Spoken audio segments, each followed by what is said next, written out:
Rental ಹೌಸಿಂದ own ಹೌಸ್ಗೆ shift ಆಗಬೇಕಾ? ನೆಕ್ಸ್ಟ್ 1 ಇಯರಲ್ಲಿ ಈ ಜಾಗದಲ್ಲಿ ಈ ಪ್ರೈಸ್ಗೆ ನಿಮಗೆ ಸೈಟ್ ಕೂಡ ಸಿಗಲ್ಲ. ಅಂಥದ್ರಲ್ಲಿ ನಾವಿವತ್ತು ತಂದಿದ್ದೀವಿ ನಿಮಗೋಸ್ಕರ ಒಂದು 3 BHK ಡೂಪ್ಲೆಕ್ಸ್ ಮನೆ. ಈ ಮನೆ ಹೇಗಿದೆ ನೋಡೋಣ ಬನ್ನಿ.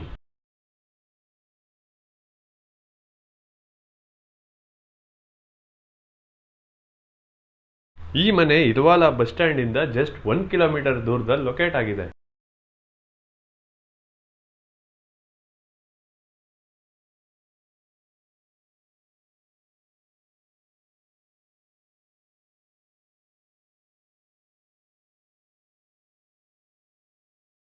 ಈ ಮನೆನ ನೀವು ತಗೋಬೇಕು ಅಂದರೆ ಸ್ಕ್ರೀನ್ ಮೇಲೆ ಕಾಣ್ತಿರೋ ನಂಬರ್ಗೆ ಕಾಲ್ ಮಾಡಿ ಹಾಗೂ ನಮ್ಮ ಪೇಜ್ನ ಫಾಲೋ ಮಾಡಿ.